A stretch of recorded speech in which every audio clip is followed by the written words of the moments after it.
So are we starting? Yeah, we're in. This is SlapperCast episode number 67. Hey, You're in. We're all in. 60 what? 60 what? 67. Oh, the summer of love. Yeah. Oh, year I was born. 67. Year you were born. That's right. Pretty soon it's Can't wait. a couple weeks. Can't wait. No one can wait for that one. 2 more weeks, baby. It's going to be 69. 69. Yep. The year I was born. I know, as but well. I'm You're not the horrified. only. Huh?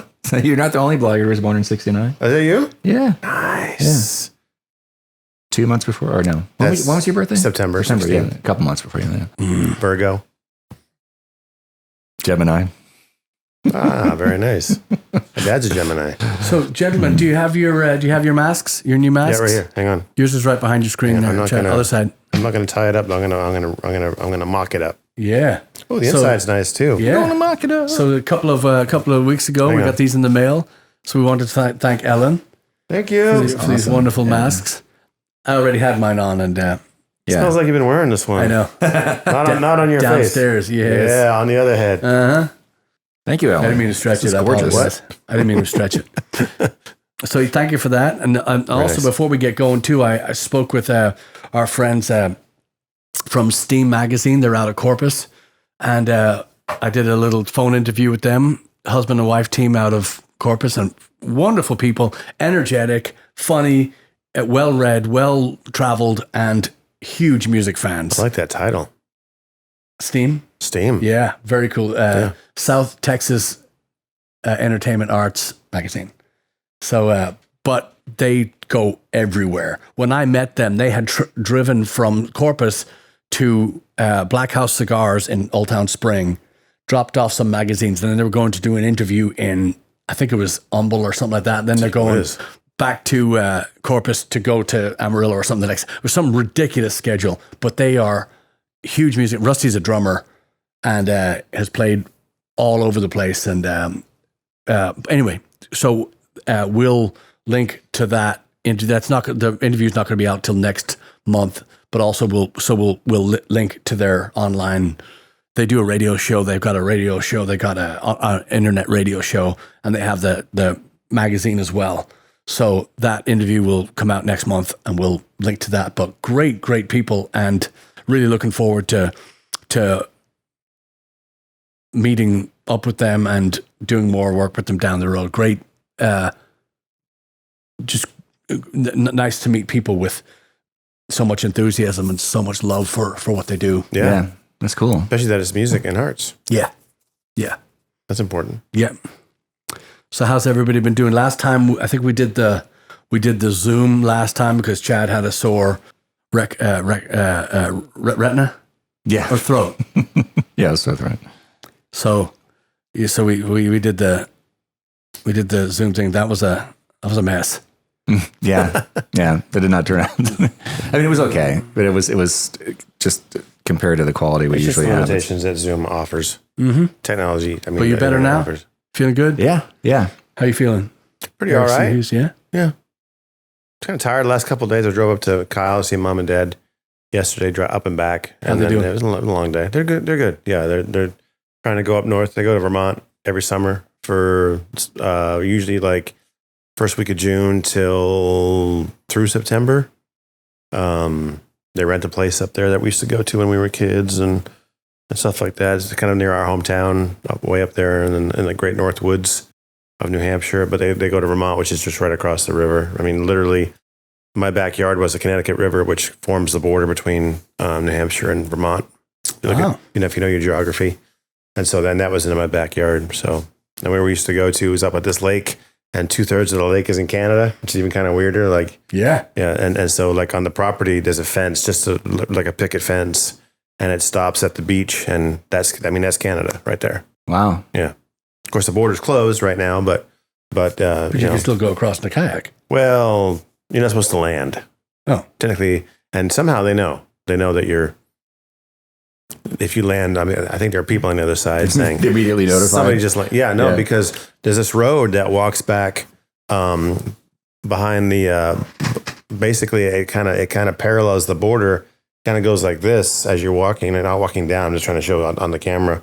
Like, so here's Canada and here's America, and you're walking like this, and all of a sudden there's a river right there, and then the river right at that particular point, it's a river, it's a stream basically, marks the border. And one time we walked all the way to the stream and back, and as we're walking back, a border patrol car just pulled out of nowhere. Like, what are y'all doing? Just walking around. Okay, American citizens. Yep. Okay, where are you staying? Over there at the, place where my parents are, Jackson's Lodge, and they're like, okay, cool, have a good day. So yeah, they're on top of it. Yeah. Wow. Interesting. Yeah. If they just built a wall there, they wouldn't have to. No shit. I mean, yeah. Anyway, so good to see them, and missed actually coming back. We missed that rain that happened here yesterday, which is What a I mean, I knew it was going to rain, but I didn't know it was going to rain. oh yeah. And other than that, everything's copacetic Excellent. and really good coffee, by the way. Excellent. Yeah, it is. Glad you like it. As usual. We're going to have the next time too. I meant to do it this time, but I ran right before. Thank you both for giving me the few extra minutes to. There's a great skit. Seth Meyers recently did this skit on runners out there doing masks, and if you haven't seen it, look it up. I think it's hilarious, but it's true what he said in that skit. He goes, the world is going to be ending in 45 minutes. Well, I can get a few miles in, and it's true. You become that addicted, and I am that addicted. And today I was finishing up working on a song that we're going to be working on very soon, and I looked at the clock and said, "Oh man, I've got just enough time." So I texted the lads. I said, "Hey, can we just extra 15 minutes?" And so I appreciate you. Appreciate that time. But of course. And the weather's gorgeous today too. The humidity It turned out nice. The rain kind of just pushed the humidity out, and it's just great temperature. And there's not a lot of people out because everything's wet, and it's so it was a lot of fun today. One of those really invigorating runs. So I appreciate it. The other thing is so today is Tuesday, and you'll be yesterday. We're pre-recording this, but so the bars are supposed to open yesterday, and I'm very curious because I didn't know about that until you had mentioned that. Yeah, me neither. I didn't. So when Governor Abbott I can't believe I'm getting that much credit. When Abbott and Costello decided to open up the country, the state, they mentioned that they were going to revisit the bars on the 18th because they wanted to give it 2 weeks to kind of see how things are going to go. Of course, if they're not testing at a high level, who's going to know what the fuck is going on anyway? Yeah. So they opened salons a week ago, and I just heard they opened tattoo parlors. I think as of on Friday, I think Thursday, Friday, tattoo parlors were allowed to open. So, then I think on Monday he's going to talk. Yesterday. Don't do that to me. I'm going to get all fucked up. Let's start again. Talking about opening the bars and to what capacity? Because they're already talking about restaurants at 25%. But if you look over here in the corner, it's not 25%. That place is packed right now. Yes. And bars, I'm not quite sure how they're going to regulate. Don't stand so close to me, or how that's going to be done, Those pool floats are really handy if you tie them together and stick them on your head, Oh, yeah. You can gauge the... Yeah. But let alone, whether or not we're going to be allowed to go back in and play it anytime soon either. Well, that's what I'm getting at. We've had some phone calls from club owners about coming back to play, saying, yes, we're open. Well, yes, we want to play, but we don't want to harm anybody or bring anything home or, right. Again. So I'm very curious to see what's happening. And judging by, Caligula's, palace down here, I mean, it looks to me like everybody just wants to be back in touch. And I mean, in touch with, other people. Sure. Quickly. So again, we'll see what we'll see what that is, but it's been very weird. Of course, there's no normalcy in what we've been through and what's coming, but there is that the people just dying to just run out the gate, just sprint. We'll figure out what happens when we get there and just rush into it, that sort of thing. Yeah, just because I've been going down to the school the last couple of days. The school has reopened. Actually had my first in-person lesson today with one of my students. The other two stayed home. We're still teaching. We're in the school, but we're still teaching online mostly. A few students showed up today. I think today was the first day that we allowed students to come back in. But we have a whole protocol, safety protocol, which luckily the owner shared it with me first. And I read it and reread it and made a few changes to it that makes me feel more comfortable. Good. Especially about bringing your own sticks, bringing your own books, bringing your own instruments, and no more sharing.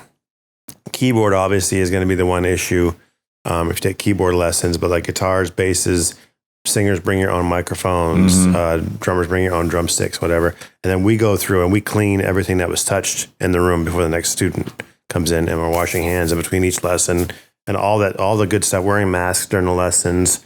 Actually in the drum room, we're about as far apart as maybe you and I are. So that's more than 6 feet. And I sit behind my drums and whatever.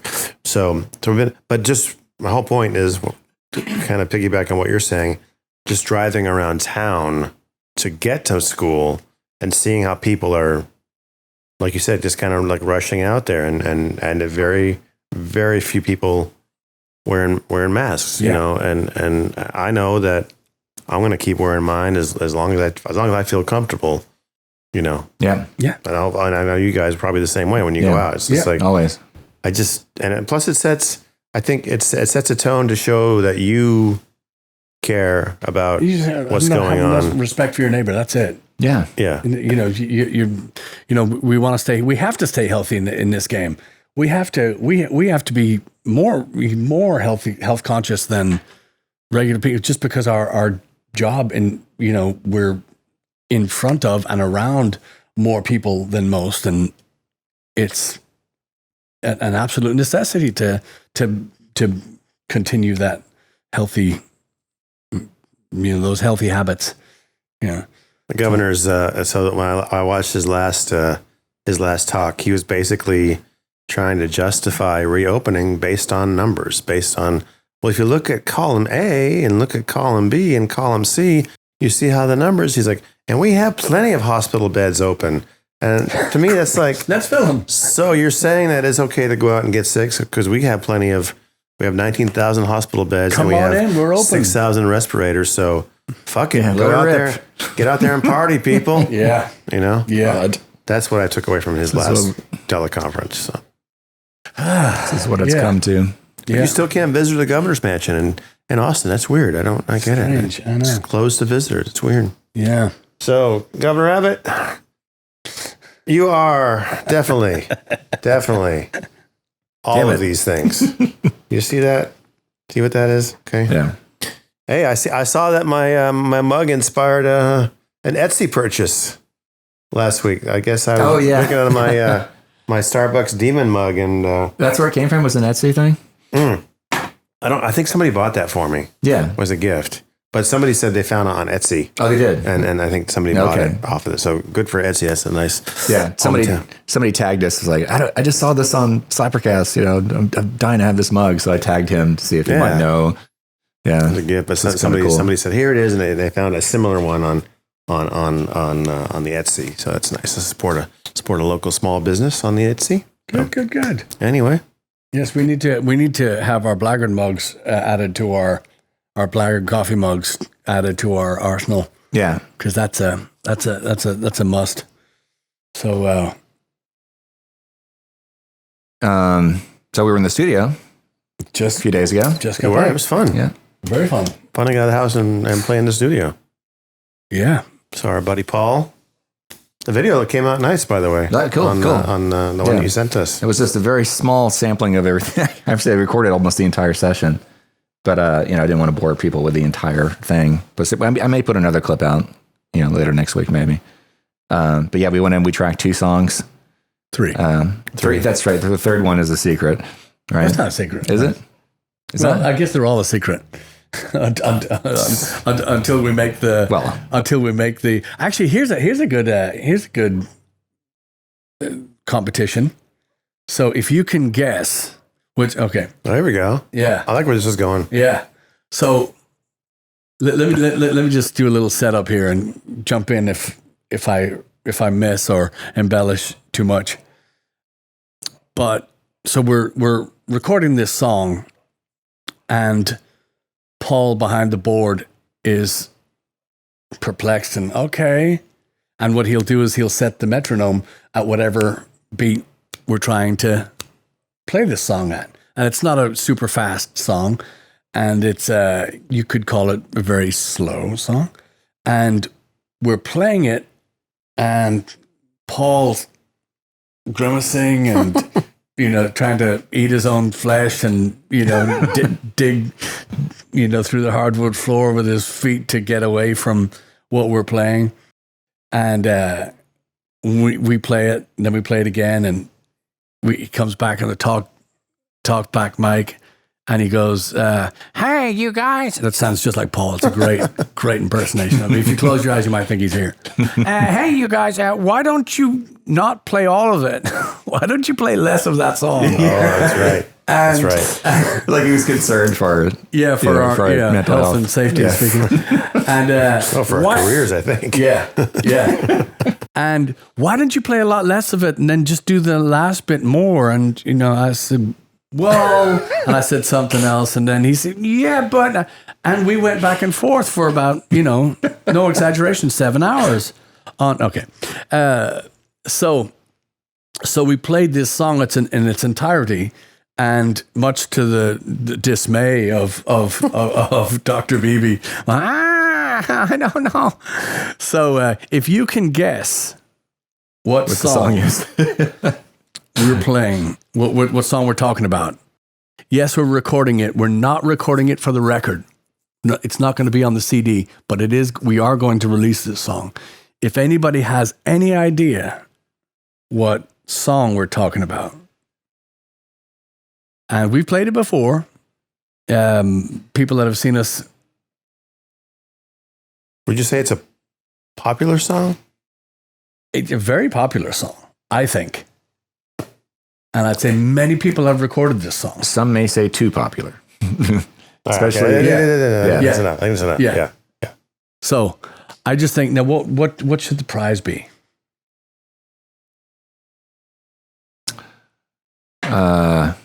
Again, this shit should be done way before we start the show. However, we're just, but anyway. Do you want to give them some piece of merch, or do you want to give them a... Well, no matter what, if they can guess this, they're going to get the album when it's done, or a signed LP, right? A signed vinyl, right? No matter what, maybe a T-shirt, some other stuff, maybe coffee mug, we get that anyway. Yeah. But I think it should be. So if you can guess what song we're talking about, the winner will get a prize to be named later. Yes, but it could be any or all of the following. Yes. And just to clarify the clip we were talking about earlier, some of you may be going, what clip? Where? It's on Patreon, and right now it's only for Patreon people to know what we're. Well, yeah, I did say what song it is. Not this one. This was the first song that we recorded that day is on Patreon right now. Second one is one we're talking about that we're making you guess. So maybe after this competition's over, I might put another clip on Patreon of that song after this is settled. How does one join Patreon? Well, you can go to patreon.com/Blaggards, or you can go to blaggards.com and click the Patreon link from there. And it's $5 a month, and you get all kinds of cool exclusives, including insider clips like this one. And like all the random shit we talk about before the podcast actually starts, when we cut down and tear up anybody that gets in our way. Yeah. Very true. Like today's example. What's that guy's name again? Right. Yeah. I've got a 31-page. Soul tone symbols, maybe? Yeah. I'll gladly rag on those guys till the cows come home. I love it. Anywho. So where did we stop last week? Did we cover everything we were going to cover? Just news of the day. So I think we're well caught up. Yeah. So as of yesterday, the clubs are open, and people have called and asked us about playing. So the next SlapperCast will we'll have much more information on who and where and why and how we're going to get out and start playing again. So there's just so many great things happening right now. I'm really excited. I don't know about the live performances yet. I don't know what. I know we're going to live stream next week. Mm-hmm. So we got that coming again. We've kind of pulled back a little bit just because of the saturation of all these bands live streaming and everybody, and I think this is again not the time to talk about this, but I wanted to ask you if right now if we would be interested in having somebody monitor the screen for us during the next SlapperCast, and we take requests, because I think that's been kind of a popular thing. Just throwing it out there, if we had somebody, because we can't do it, and it's boring. It's boring too to have a hey, let's see what Marge has to say about, and they go through. So that might be something that we could think about too. Yeah, and that person could maybe like 2 or 3 come in. They could write them down and just hold them up and be like, because I don't want to. I as you can tell, we take our live performances seriously, and we even. I mean, this is. I was telling the people from Steam magazine. I was saying I started off not wanting to record a podcast, and there's some mornings that I wake up and I go, I don't want to do a podcast, mm-hmm. But I have to say, I've really, in listening to other podcasts and hearing people talk about this, this kind of become I do look forward to it in a way, and it's a nice way to vent, especially pointing at me. Yeah, you. Well, the stuff we were talking about before, submitting to these festivals and talking, and talking about getting the van road ready and getting back out. It's just it feels like we've been dormant for a year. Yeah, it's weird. Crazy. So that might be something to think about. We'll probably have an answer by the end of this show, even on whether we should have somebody man the. I think it's a good idea. Yeah.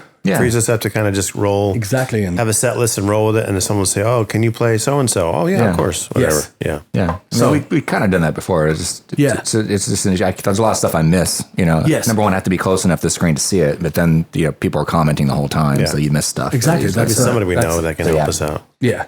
And I know that we've in the past we've always mentioned policing for our community up north. Our friends up there, they've been so good to us in directing so many, hundreds of people towards our live streams on our website. Yeah. It's been a delight to meet them. And I know that it got cut off last week because of the Zoom for using the Zoom as our recording platform last week, but I was thanking Sharon. We were thanking Sharon Bodden in Florida. Yeah. We're talking about that. Yeah, that's in there. I just didn't, we didn't talk about, I cut out the part where how we met her and all that stuff. It wasn't there. So, yeah. So she was still thanked. Okay, good, good. Yeah, I had no chance to email her in person, but but again, people being so generous and being so wonderful in this time, keeping us going, and it's kind of kept us in shape to go and hit the road when that time comes. And the thing that has been cool about this too is just the way the podcast has evolved, from audio and now it's video, which was not a plan, initially. You were kind of you were setting up cameras like the very first time, because you were just curious to see, but I never had time to mess with it. But now, since I've been able to get my feet wet with this, now, of course, we're talking last week about we're going to do some actual conceptual video stuff. Yeah. Should be fun. So, yeah. In fact, in the Patreon clip of the recording session, this occurred to me as I was editing it, that because I've been syncing, I use Adobe Premiere to sync all this video together. And it occurred to me that I could sync the actual take of the song with us listening to the playback, a few minutes later in the control room. So that's what I did. So it's kind of neat. Chad, you are the man. It's fun. Put shit together over there. I'm learning. All right, so we had a bunch of topics we're gonna, or at least a couple things we were gonna touch on again. At least one thing. We started a couple weeks ago. Was it 2 weeks ago? We talked about solo careers. That I think it started off as ones that were possibly more notable than the bands, but I think we're also. I mean, I think we started talking about like, bands that lost a member, should they go on, kind of a thing. But now it's like, does the solo project surpass the actual band? Yeah, dwarf is the word he was using. That Dwarf. solo careers that dwarf what they were known for in the band that they came from, sort of, or just dwarf the entire band themselves. Yeah, I was saying before we started that Sting's solo career should only be just a molecule of the enormity of what the Police was, but it was actually tits up. When I'm just a huge Police fan, and I'm not a big Sting fan, and his solo stuff is fine. Again, we got into trouble too with some of our listeners too with the Eagles stuff. Yeah. I like the Eagles, and I never said I hate them, but I do hate them. I'm happy you like the Eagles, but not to interrupt, but no one has to like everything. No, I know that. Time. I know that. Yeah. I know. You like the Eagles?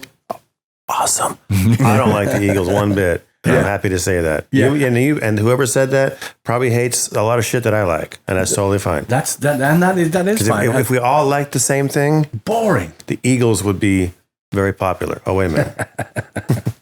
Yeah. I don't like the Eagles, and I respect their catalog, and I know that they hit at the right time and they did the right thing. However, and then I heard some of Glenn Fry's stuff, or Frey, whatever, and just unlistenable. Awful. Yes, unlistenable. Yeah. And that's generous. I'll take Don Henley's stuff over Glenn. Yeah. Don Henley's solo stuff over Glenn Fry's solo stuff. But even that's not saying much. It's only one song of his I like. Which one is it? Boys of Summer. That's a pretty good song. It is a good song. It's okay. Yeah. No, I won't even give you that. No. Yeah. No. It's better than Glenn Fry shit. Yeah. Thank you. That's all we're saying. Okay. Well, still, you don't have to say it's good. You could start off. Well, it's good compared to Glenn Fry stuff. He is on. So why did Blaggards break up? Well, so someone mentioned it. Yeah. So I respect their catalog, and the Glenn Fry stuff, and you rightly said Joe Walsh. In the City is a pretty good song. I don't like his solo stuff anyway, but I just like. But he brought some rock and roll respectability to that. That's what you said, and that's what I agree with wholeheartedly. But and again, great guitar player. Yeah. Great tone, great, and an innovator too. He wasn't just the quirky. He was kind of weird. He wasn't quite so like Southern California cool vibe. High desert country vibe. He was like, I'm gonna sing a song about chewing gum. And or whatever. So What was the song that his Life's Been Good? Is that the one? Life's Been Good is a big, huge hit. And that's better than it to me. That's better than any of the Eagles stuff. That one song. But it's that guitar it's still overplayed. Yeah. That's and cool. that keyboard thing in the bit. Yeah. Oh, that's fun. That's kind of cool. Yeah. You guys sound just like the record. But it is overplayed. But it is overplayed. That's an overplayed song. Yeah. But they hit at the right time. There wasn't that the landscape was ready for that because they had that area to that nook or that place to fill. So they hit at the right time. They did the right thing. Right. Go for it. Enjoy it. I don't. On you but we were the reason why we detest them is that's all you heard on the radio. That's all there was on the radio, just blah, blah, blah, blah. Yeah. So that, but then back to Stung. So when he did his Stink. He did his solo stuff, and it I don't like to even say it, but I mean it dwarfed the Police. But like we said at the beginning of the show, maybe before the record button was pushed, was like that Synchronicity record by the Police was sort of kind of pushing in that. I agree. That direction. I mean, there are some very Police-esque songs on there, like Synchronicity 1 is on there, and love that song. And there's a couple other ones that are like Wrapped Around Your Finger, or Wrapped Around My Finger, whatever the song is called. And Every Breath You Take, those two songs are definitely Sting solo call them a stingboard. Yeah, it's a stingboard, kind of a thing. Yeah, because that Dream of the Blue Turtles record is basically it's not all of that kind of stuff, because I think he went a completely different direction with the performers that he worked with. I mean, he worked with Branford Marsalis. He's got Omar Hakim on there. He's got Daryl Jones on bass. And I kind of have a soft spot for those first 3 solo records, because my high school girlfriend was really big into Sting, and so she played that first record all the time. The second record was cool because it was not as popular. I didn't think it was Dream of whatever the second one was called was not nearly as popular as the first one, and the third one was the least popular of all of his solo records. Really? And I liked the Soul Cages record. And I remember I was driving home from college to home at like 1 o'clock in the morning, because for whatever reason, I was going to go visit my parents that weekend. And the radio station said, okay, we just got this new release. It's the new Sting solo record called The Soul Cages. We're going to play it. And I was actually like, oh, these songs are pretty fucking good on that record. But it's the least popular of his records. Like no one likes any song off that album. I'm sure. And after that, he got Vinnie Colaiuta in the band, and it was all that 10 Sumner's Tale. What's that song that they played? He's like him sitting in the ocean on a throne, swinging his sword at the waves. It's like a Glenn Frey song. It's terrible. And after that, I was like, I don't remember that. All this shit sucks. Yeah. I don't care who's playing on the record. It sucks. Yeah. I don't. Yeah, I don't. If I could. Oh, if I could turn back time. No. It rang a faint bell. I don't want to waste time away. goggling it, but anyway. So, but to your point, that's a prime example of. Oh, if I ever lose my faith. Yeah, God, what a terrible song that is. God damn. Never lose my faith in you. And it's like the second line is like, I don't know what I'll do. Or it's like sophomore. It's like shit that Taylor Swift wrote on her first record. It's just like the most like teeny bopper bullshit stuff. I don't know any of this stuff. I don't even know the Sting songs, but I do know that when you come off a roaring band, like just watch any of those those late 80s Sting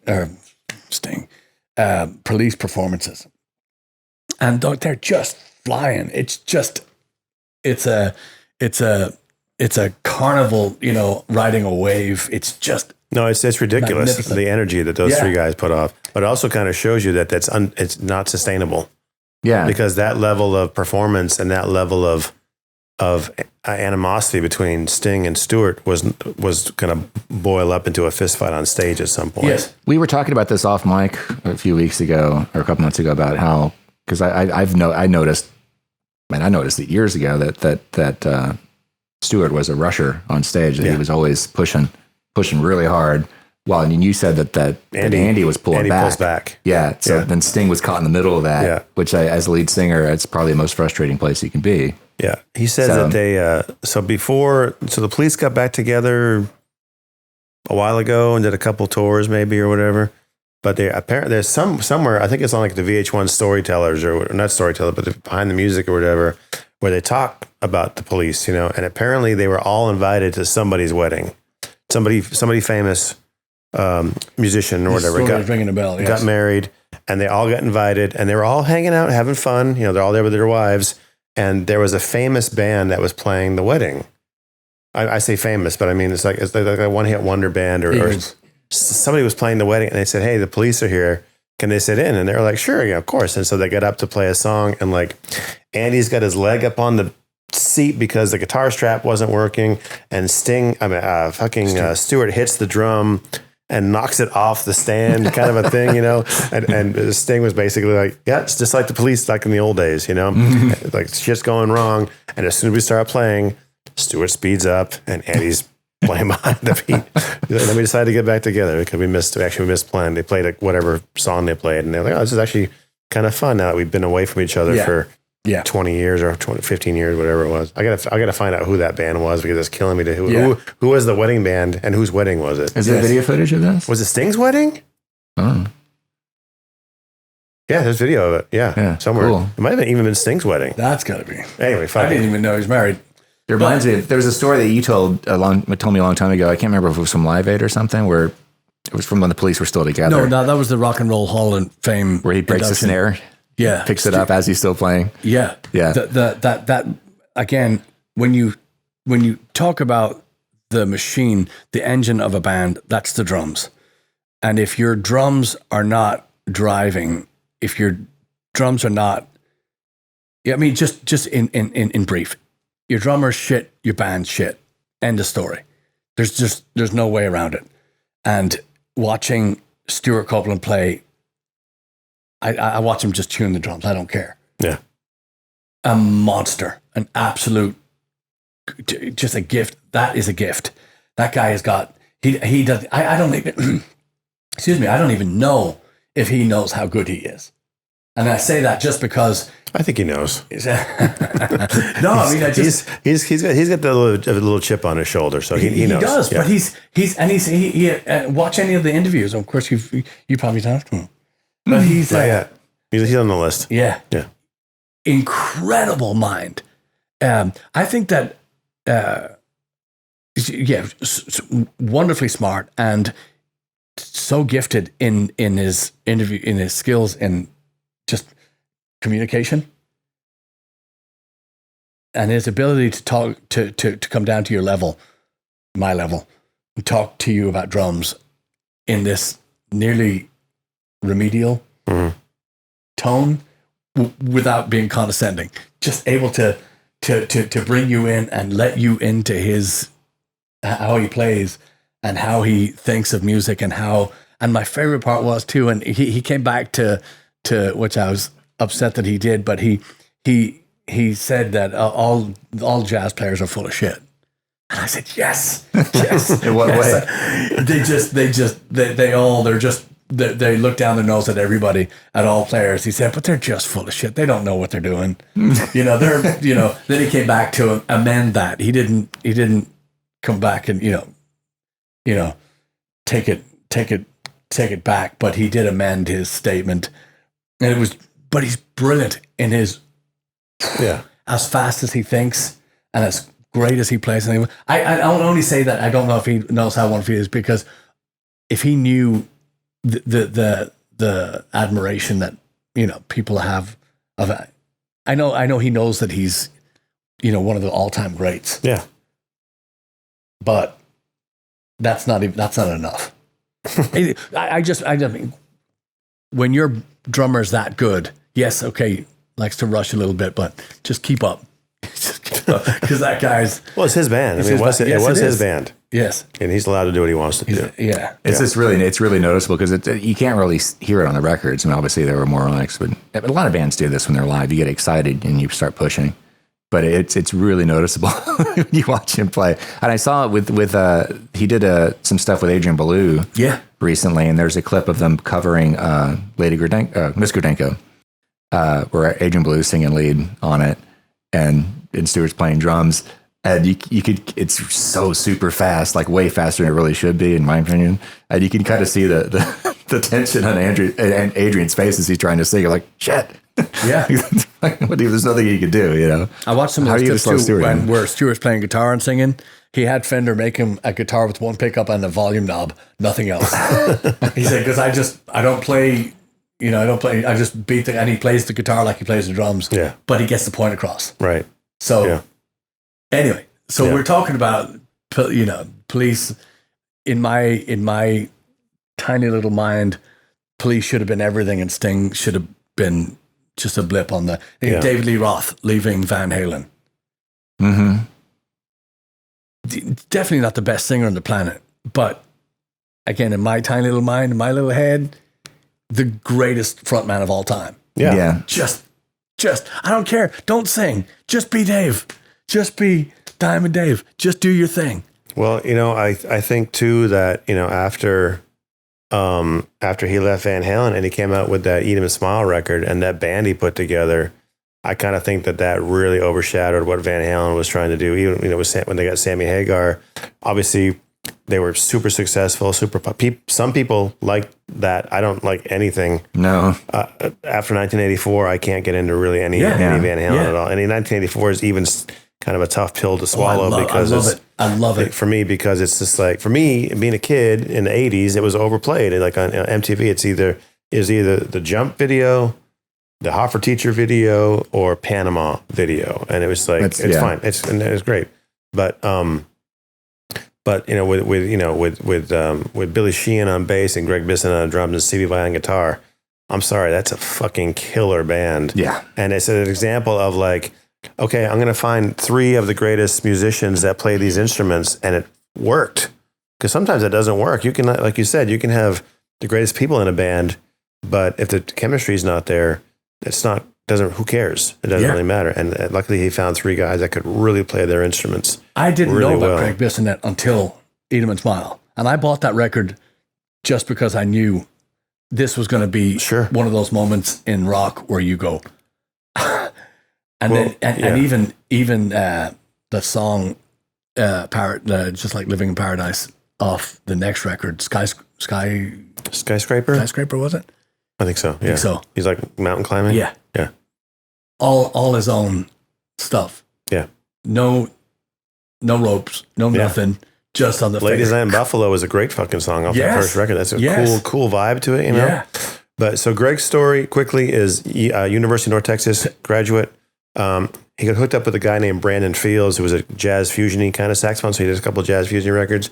And then after that, I mean, David Lee Roth was kind of his like explode. Now, hey, look, it's Greg Bissonette. And then eventually he was such a huge Beatles fan. He and his brother were huge Beatles fans that now Greg plays for Ringo Starr. He's Ringo Starr's drummer when Ringo goes on tour. But cool. But the funny thing was, I was just talking about this with somebody the other day.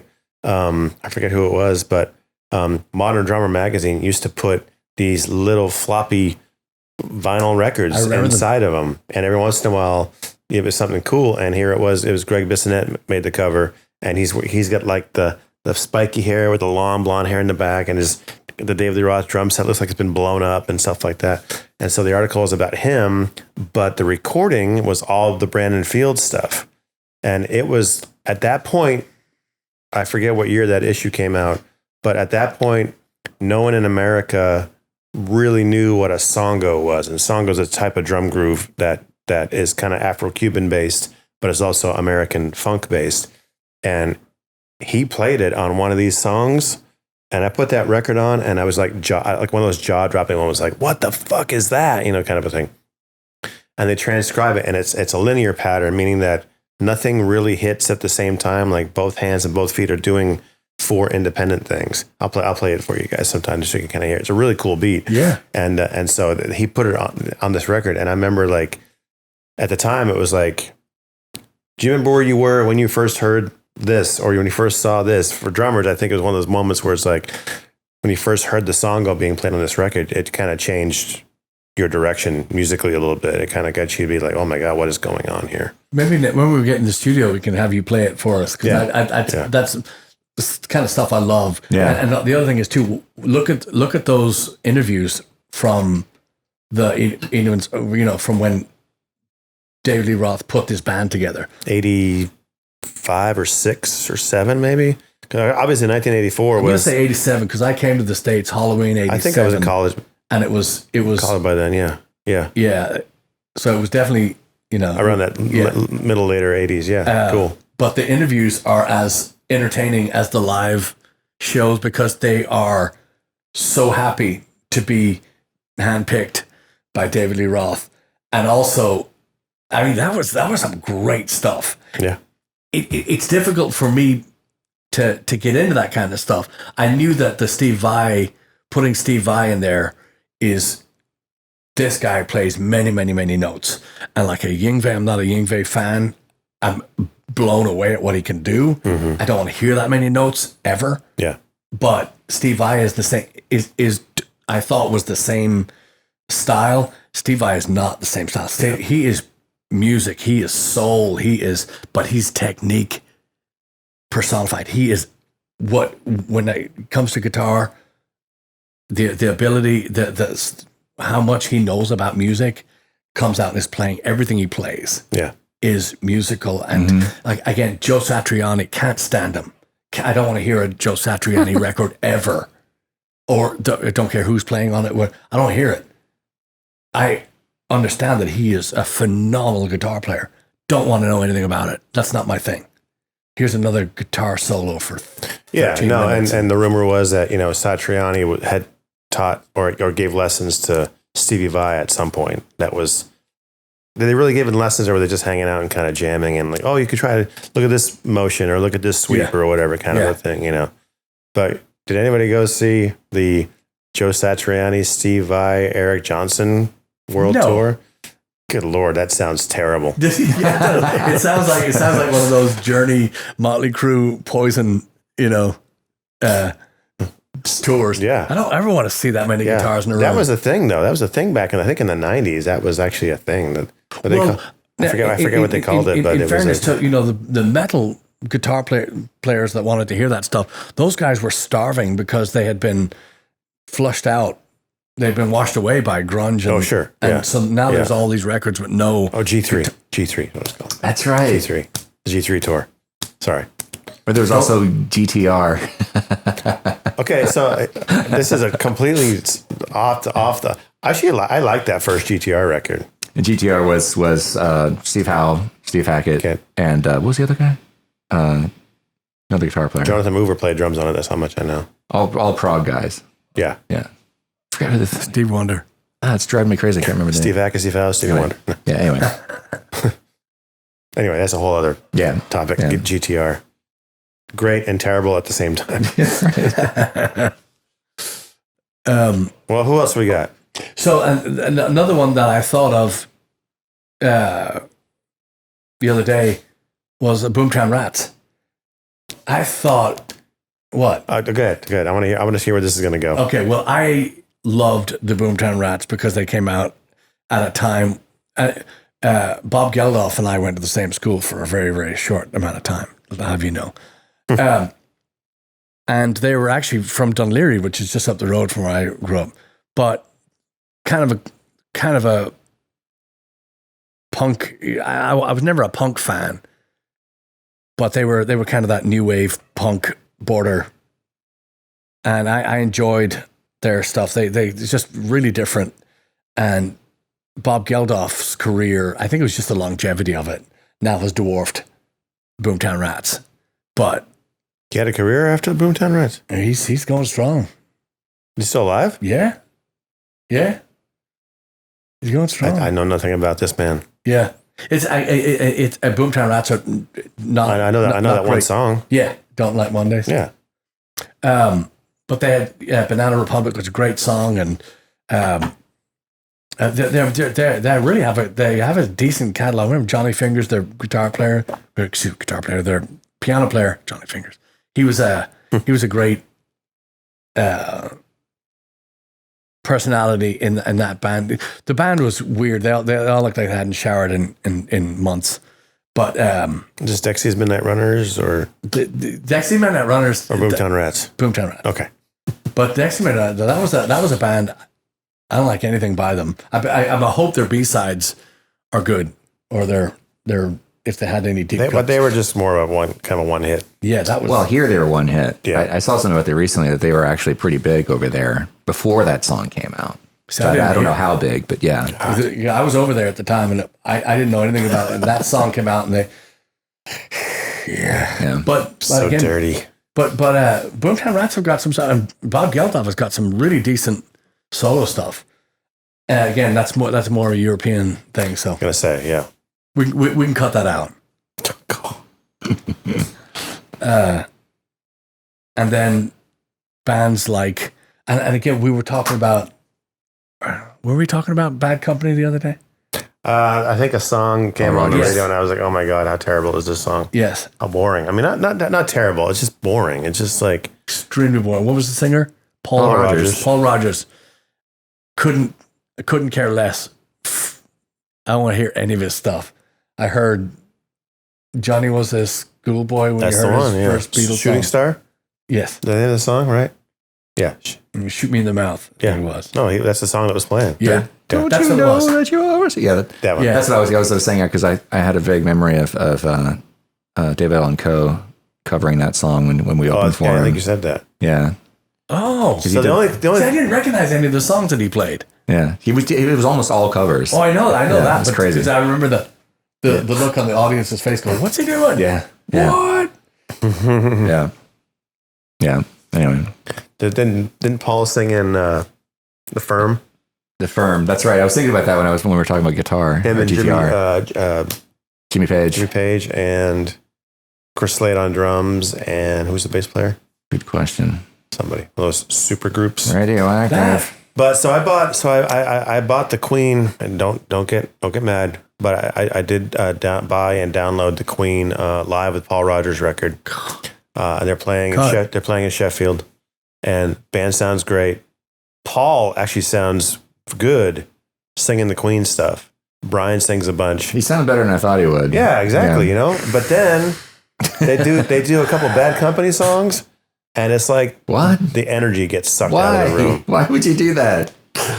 Yeah. God. So it's like Queen playing, all right now, baby, it's all right, and some I don't know, whatever the other fucking song was. I'm trying to give myself hemorrhoids here. Keep going. So what I've done is I've gone through it and I've deleted those. I purchased, but I like delete those whatever songs he sings that are like Bad Company songs, because it's I get it because he's a singer from another band, but it just sounds like shit, and it's so boring. I have to say this too, because I heard on an interview Def Leppard talking about they were comparing themselves to Queen. Yeah. How dare they? Yeah, the same band. Talking about Queen. You don't compare yourself to Queen. Well, not when every song you write sounds the same. Yes, and you can't sing. Right. You can't sing. You just flat out cannot sing. Is it because they had a guy die too, so now they're like Queen? Oh. The guitar player with the hair died. Steve Clark? Ooh.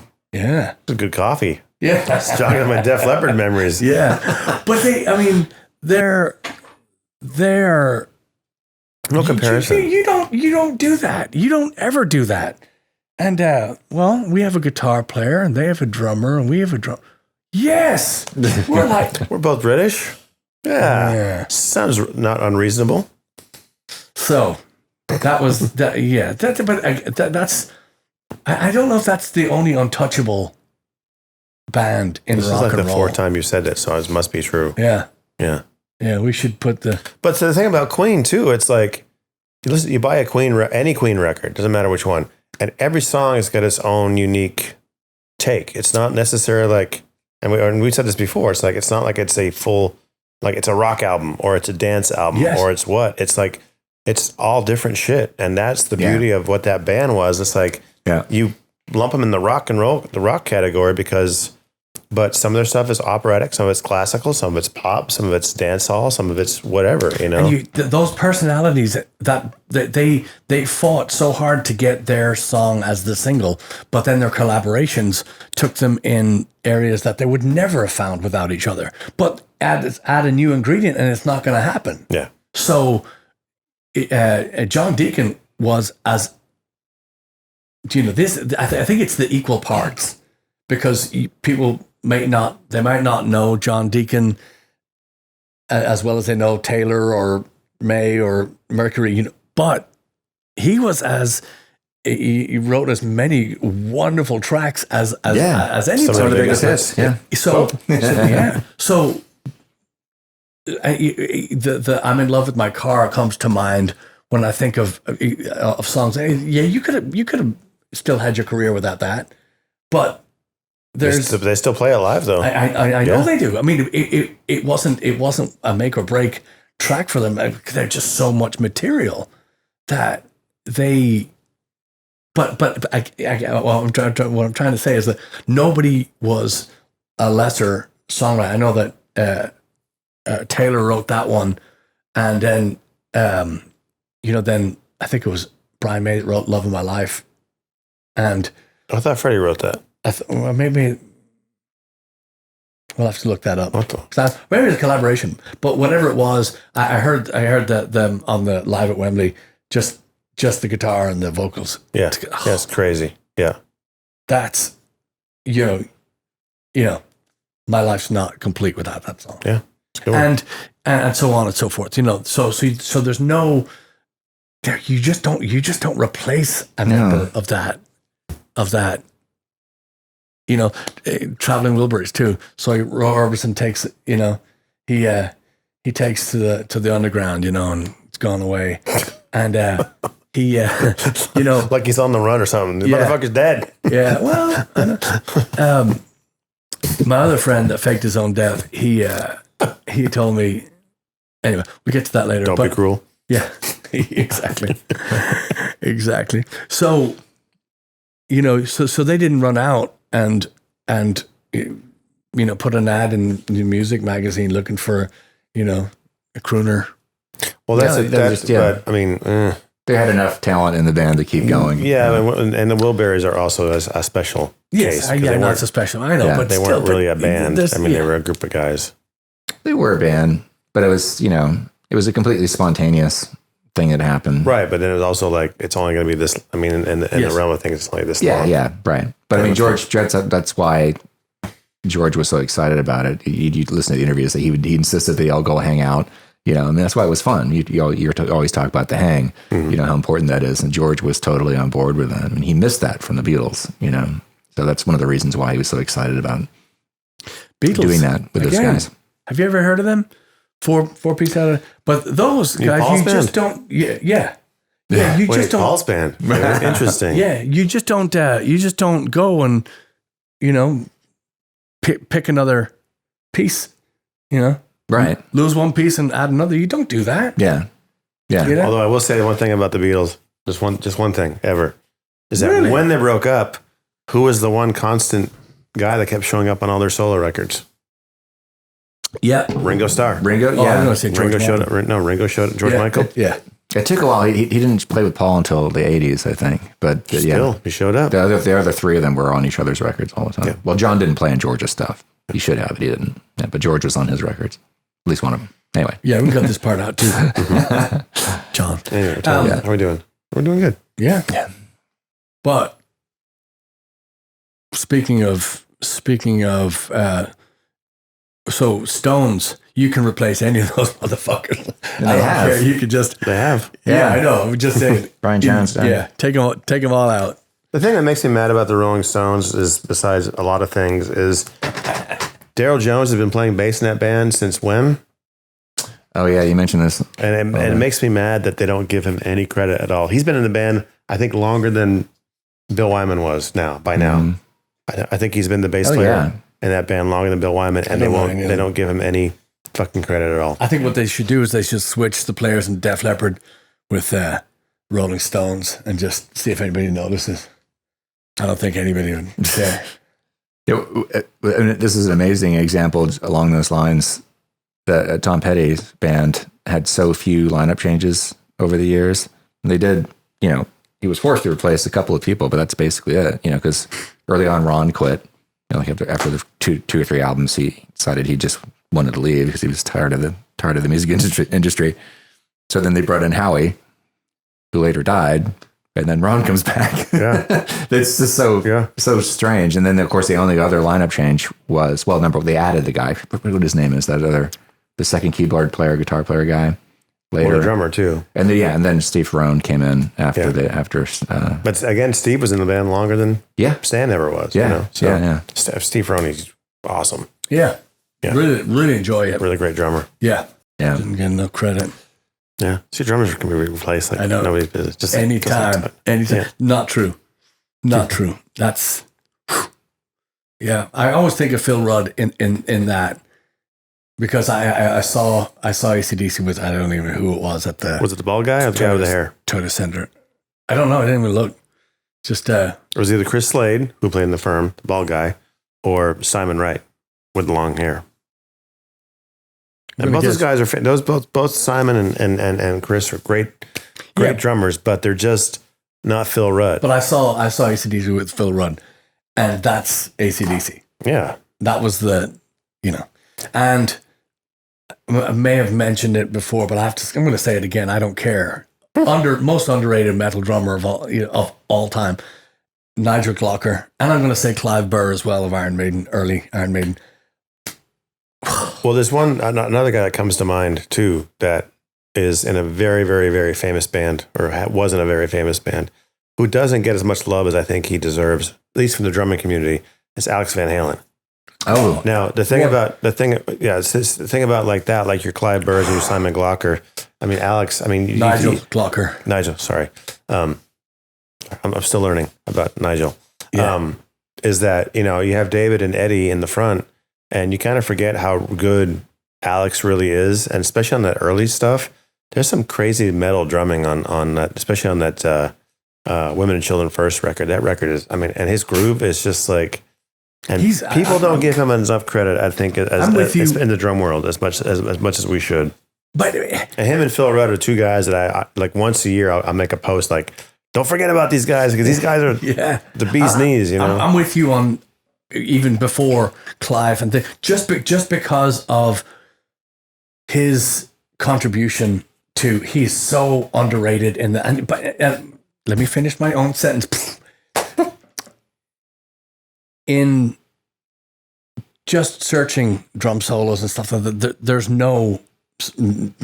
practically none when it comes to Alex Van Halen tutorials or drum solos or interviews with drum interview. He's just gone. To that point, we've asked to get him to come to my drum convention.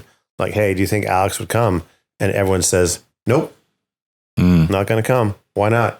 He doesn't do that kind of stuff. He's very, very private. And you're right. I mean, you look online, you'll see some live Van Halen stuff. You might see somebody's, crazy, angle from a concert that he's playing at, but hardly any. I mean, I can't remember the last time he was actually in Modern Drummer, maybe 20 years ago.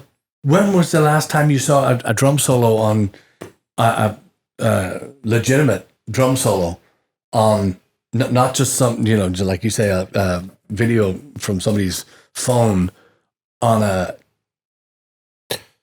documentary or anything? There's no footage of him. And he's just, and I've spoken to many, many drummers about him. They all hold him in the highest of regard. Yeah, he's one of those guys. It's just, he's important.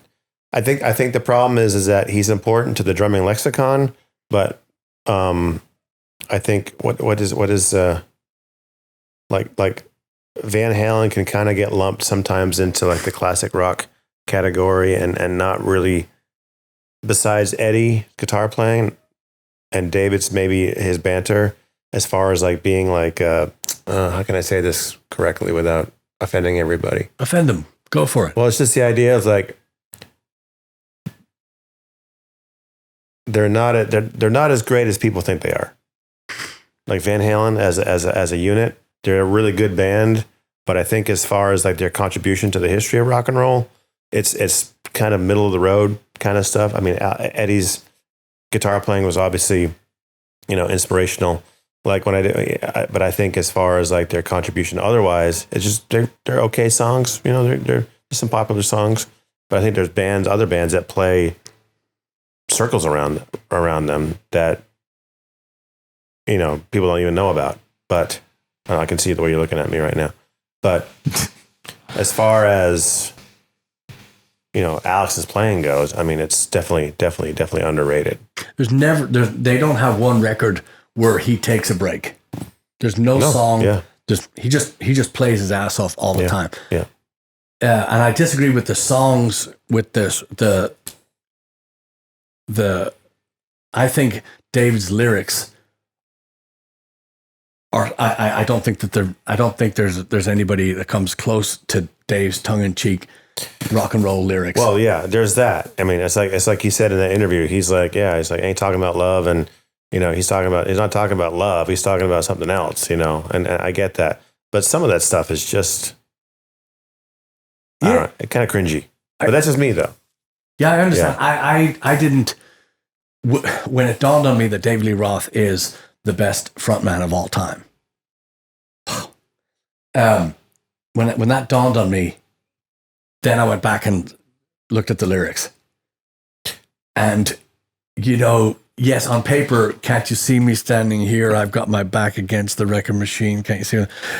That's not a great lyric, but that's a perfect lyric for John. For him. For David Roth to sing. Yeah. And the way he delivers it. Yeah. Nothing. And the stuff that when he's talking, when he's talking in the records and he's just bringing you in the bedroom, or he's bringing, whatever he's doing at that time, reach down between my legs, ease the seat back. Panama, that's not going to make any impact on you if you're reading it off the back of the sleeve. When you put that record on, now you've started to live. Yeah. This is so genius. Now, I also want to let you into a little thing. If you ever want to write a song, this is what's been killing me. Right? It's been killing me. I hate every lyric that I write, but there's a way out of that.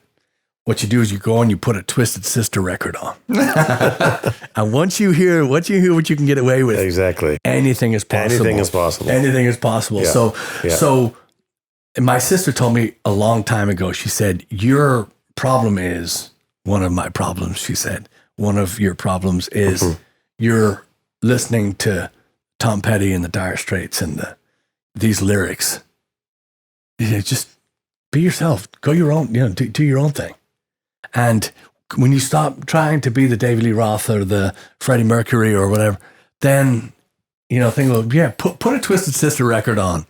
Yeah. Or an AC/DC record on and just, off you go. Or a Beyonce record where it takes 7 guys to write those lyrics. I don't even know. This is the God's honest truth. I don't know any of her stuff. I don't know any of that. Who you're talking about, Taylor Swift? Yeah. Don't know any of that stuff. Taylor Swift. I was going to say Tyler I think she dressed as a man in her last video. So yeah. I don't no clue who they are. It's fine. Don't care. You're not missing anything. Yeah. But we all should know who Nigel Glocker is. We all should know, very, very few Nigel Glocker videos licensed, Yeah.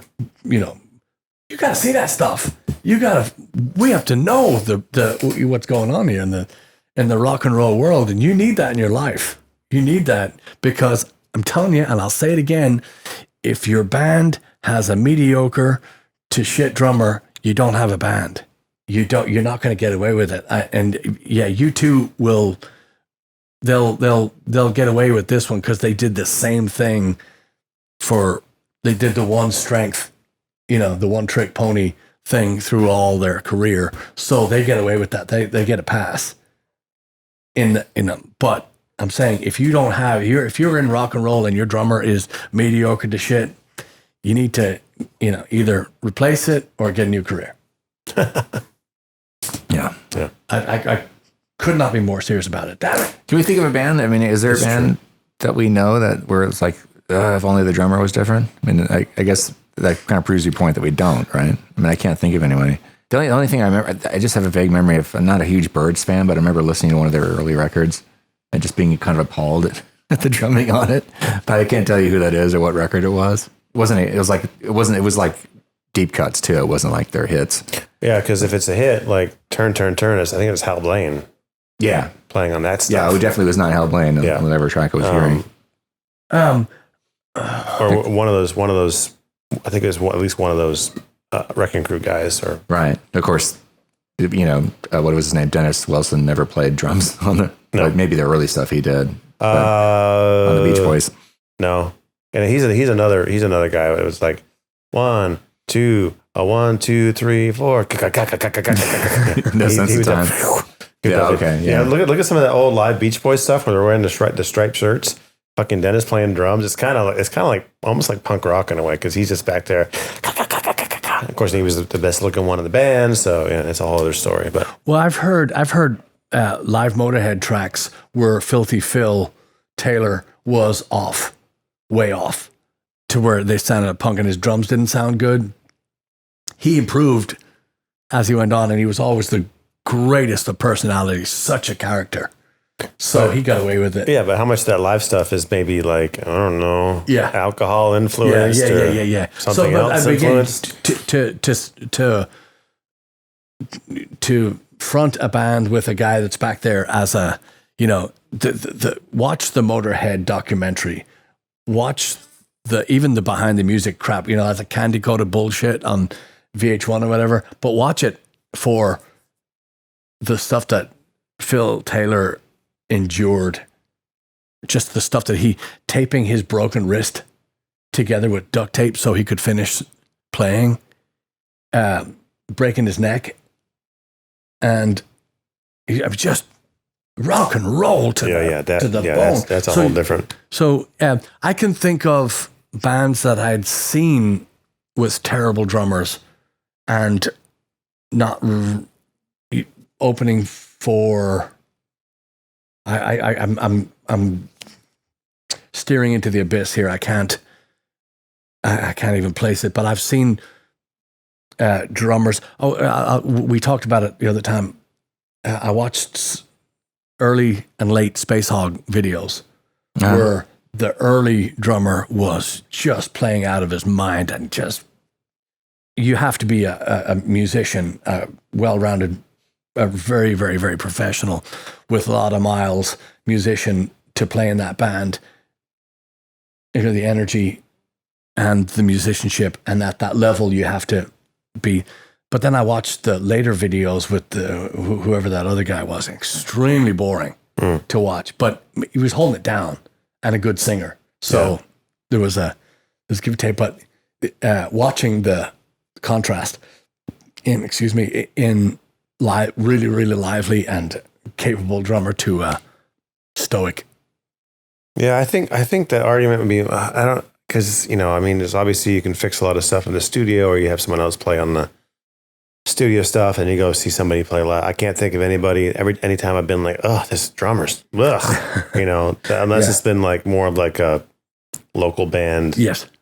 Like situation, but nothing like a national touring act or something like that. I'm racking my brain. Usually it's pretty professional. Mm-hmm. Well, that'll be our homework for the next one. I mean, you see some bands you just don't like just because it's just like, boring. And you can't find anything redeeming because of it's fine.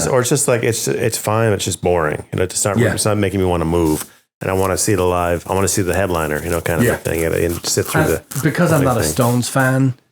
It was easy for me to dislike Charlie Watts. Because that drove me crazy. I'm still. I mean, a lot of drummers like him, but I'm still trying to figure out. And people talk about how great he is, and obviously, he's a solid player.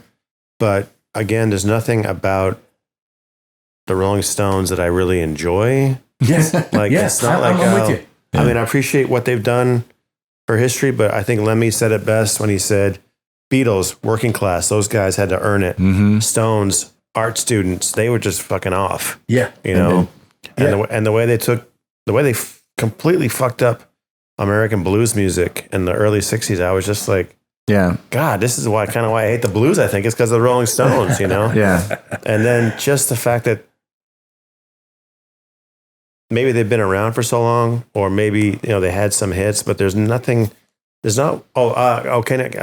hear me knocking? That's the one Rolling Stones song I like, because it's like the drums are kind of like adventurous because they're playing halftime. They're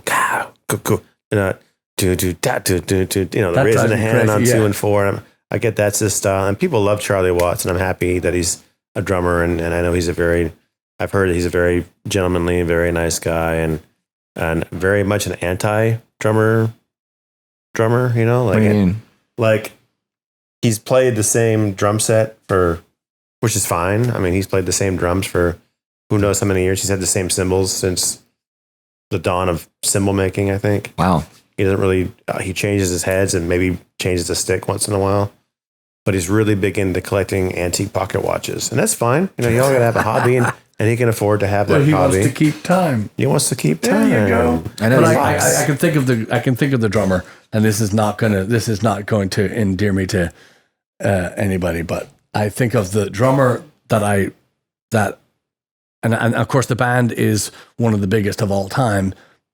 However, I think they could have been so much better with a better drummer, Metallica.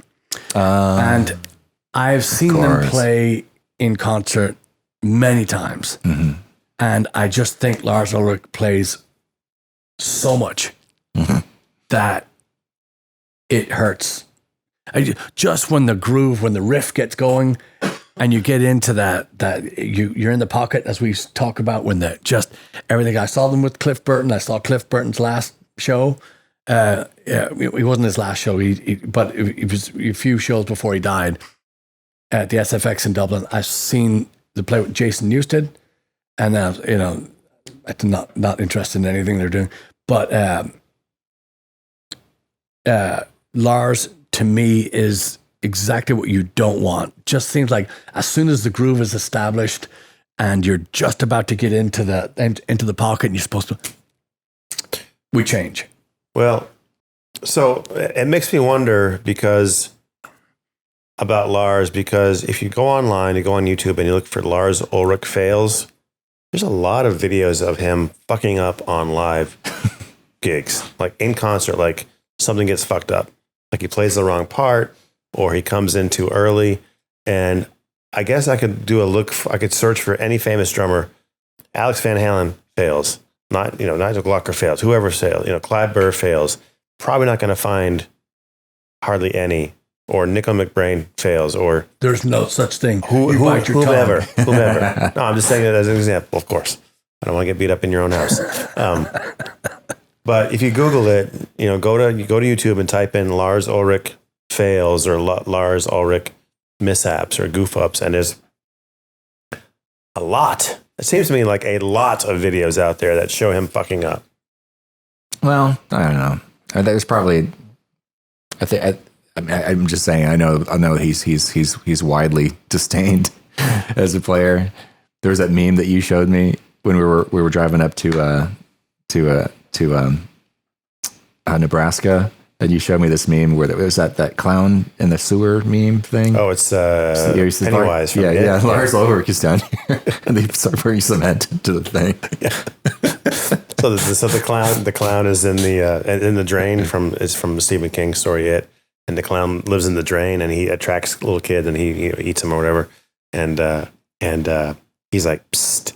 Lars Ulrich is down here, and the very next scene you see the guy like pouring. Usually, when something happens, the kid's like, "Oh, you have candy or whatever." And they reach in and he kills him. But this time he says, "Lars Ulrich is down here." The guy gets a cement truck and fills the train with cement. Like, no, not going near that shit. We gotta find that meme and post it on the thing this week. Yeah. Well, but you can find clips of almost anybody fucking up. Really, I mean, not almost. Oh, anybody. Is that a challenge? Maybe it is. The Chad challenge. But I mean, like there's clips, and it's really easy to go and find this. Like Freddie Mercury. There's plenty of clips out there of his voice cracking on stage, which is just when you tour as often as they did. Oh yeah, but okay. So your voice cracking is a physical issue that you had because, like you said, because you singing high notes, you're singing hard, and you're singing loud. Fatigue, yeah. But he's not fucking up the words. He's not fucking up the phrasing. He's not fucking up when he comes in. Right. Lars does all those things. Yeah. He plays the wrong beat. He can't find one. Right. And he's in charge of finding one. Well, that's the shit that drives me crazy. I understand. Yeah. But there's also plenty of clips of John Lennon forgetting lyrics and stuff and things like that. It's John Lennon. Come on, you know how I feel about that. I couldn't do anything right. Well, anyway, yeah, and then our local hero, Mr. Matt Johnson, incredible drummer, good friend of ours. He said a long time ago that this is back when the Houston Press was doing the music awards. Best whatever, yeah. Exactly. He said the category should be best rhythm section. Mm-hmm. And I agree 100%. I didn't think about that until he said it. I think that's how it should be. Mm-hmm. Because if you don't have a Nico, Steve, or if you don't have a rhythm section that's, even your Paul and Ringo, even if you don't have that, again, you're kind of tied one hand behind your back and trying to juggle. It's you really need that machine working. Sure. Because this is rock and roll is a serious business, and I challenge anybody to say, especially now that we've been stuck in for so long, challenge anybody to say, you can't live without it. Yeah. Yeah. I know. I sure as hell can't. Do you think Lars? I mean, I don't know anything about Metallica really, but do you think did Lars suffer? Like, was there something lost? Obviously, there was a huge loss when Cliff Burton died. But did that rhythm section suffer? No, he's always been Without him, like that. No, I mean, Cliff is a great bass player. Jason's a great bass player. Robert Trujillo's they're all great bass So players. it's not like when Yeah, Keith, no. I think he's just like lazy. John Entwistle lost Keith Moon. You know, obviously there was not that John Entwistle's playing got worse, but obviously there was something missing. I think Lars is that just used to lazy. bolster. I think he's just lazy. I don't think he's lazy. I think he likes Motor Breath off the Kill 'Em All record. Okay, that's fine. But it just seems as soon as you establish the thing, there's a beeline. There's a it just seems that wherever you can put the hit, that's not going to be it. It's going to be you know what I mean? Switch everything backwards. Let's put in a fill where it doesn't belong. Let's change up as soon as the riff is established, let's come in on the offbeat and fuck up the riff. It's just well, that's another example of a drummer. It's his band. I mean, it's his band. Yeah. So, but I when I mean lazy, I mean like in the last 15, 20 years or so, all the live stuff where he's just kind of become, I think, complacent with what Metallica is and what his role is in that band. And by lazy, meaning just like, okay, I'm playing this part and my mind's going to wander to something else and then I'm going to fuck it up. And that's what I mean by lazy. I don't think like playing on the records is one thing and having one idea. I think the song should go here, right or wrong. That's where he wants that song to go. And probably mostly wrong. But when it comes to the live stuff, I think his brain is just like, I'm Lars Ulrich and I play in one of the biggest heavy metal bands of all time. And who gives a shit? I don't care. I can't wait for this to be over so I can go back and count my money in my trailer. And then that's when the mind starts to wander, and then the fuck ups happen. I'm not speaking for him. I'm just I'm saying that from someone who has been a lazy drummer before. When I was in a situation where I was just like, I just want to get through this gig, kind of a thing. Derailers, just and then the mind wanders, and you get lazy. That'll do just it. like just kind of like punch the clock and just get through the thing and move on to the next thing. So. One and this makes me think of. This is an example that I love music documentaries. I don't have to know anything about the band or even like the band. When there's a good documentary and Some Kind of Monster is a really good example of that. Did you ever watch that? Yeah. And it was, the big chunk of that movie is where James Hetfield says, I'm out of here, takes a year off, and kind of forces the whole band to take a year off too. Sure. And I'm just wondering, coming from that and speaking of solo careers, did James ever do anything on his own? Did he ever put out his own record or try to do? Not that I know of. Not that I've heard of, yeah. He strikes me somebody who really should, because I've seen maybe things have changed, but there's, he was clearly really unsettled and unhappy in that movie. I mean, when that documentary was being made. And then thinking about, I don't know what album it was. I know there was a Metallica album that came out where he was clearly trying some new stuff and different singing style, and people got really, pissed off about that. It didn't sound like Metallica anymore. Yeah. It's like, why doesn't he just go and do some stuff on his own? Was that the first record after the Black record? I would like to hear that. There was a couple. There was Load and Reload, which were awful. Again, they tried something new, and they're and then I don't know the order because I'd given up before. I like Justice, and I liked And Justice for All. The songs were really long and extremely complicated, but I just like still some of higher energy stuff. And Black Album came out and they did very, very commercial radio stuff. And again, I don't fault them for it, but that's kind of where they were going. And it was enjoyable at the time because there was not a lot on the radio or not a lot to choose from around then. But it's bands like Slayer and all the heavy bands, they continued on doing what they were doing, and so they were able to look down at and say, "Whoa, that's not our." So they went off in a different direction, and they tried they all cut their hair at the same time, which I thought was very very strange. And then they did the and then they stepped out of that metal into the what is it, grunge, even whatever it was. I'm not sure what it was. And yeah, it wasn't memorable at all.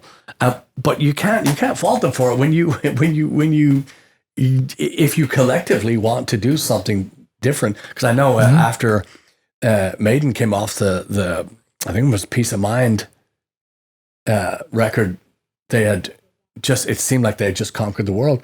And Bruce Dickinson was saying, well, why should we do an acoustic, more laid back? What are you talking about? No. Are you having a go? Yeah. So, but he thought that would be the time. And the band said no. So I assume Metallica said, no, let's try something different. And off they went. And they came back to it and they did Saint Anger and they did those other things. And I didn't go get any of the records. I think that's the one. I think it was the Saint Anger record that I'm thinking of. I thought they went back to their formula on Saint Anger. Saint Anger. Maybe. Yeah, it was Load and Reload, and that other one But they seem to take all the melody out of it, and they just seem to, and they took all the EQ out of the recording. Everything sounded like it was raw and unfinished. Yeah. And speaking of Injustice, I just saw this little interview with Jason Newsted, which I think, I don't know if it was recent or not, but they were talking about that record and how he got his bass mixed out of it. Mm-hmm. And so someone got a hold of it and remixed it with the bass in it. Oh. And they call it "And Jason for All." Yeah. Oh, cool. And apparently he was at some show somewhere, and some kid walked out to him and gave him a CD and said, "How did they do that? Here's a copy of the fixed record, and you can actually hear his bass parts on it." Somebody got a hold of the multi-tracks? Because there's a really cool, I forget the mixer's name, the guy I saw that too, yeah. Where he tells the story like in more depth, I think, at the time than people had heard before, that he had it, the whole album was mixed, he had it done and everything, and it was ready to go, and then Lars came in and said no. Yeah. Now bring the bass down, bring it down further, just so you can just not barely even hear it. Are you serious? What the hell's going on? And apparently the mix, because it was just Lars, because James Hetfield was there and said, yeah, he gave the mix a thumbs up and everything, and then they cut. It's annoying in this clip. You go look at the comments of this video. People were pissed off. Like, why did you cut away? Because he says, when Lars said that, bring the bass down.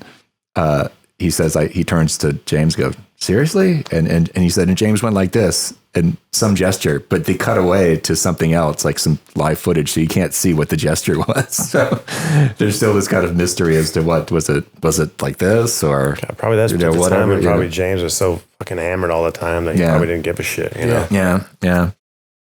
Anyways, so next week we'll try to get Lars on here. We'll figure this out.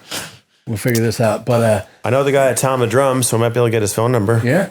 Hey Lars, you're in the call-in spell. Welcome to the show. Yeah. Hey, thanks guys. Hey, why do you suck so much? Why are you such an asshole? Click. Yeah. No, I'll fly him in. I'll bring him in. I've got he can borrow that mug. Yeah. Oh, Marty. That one.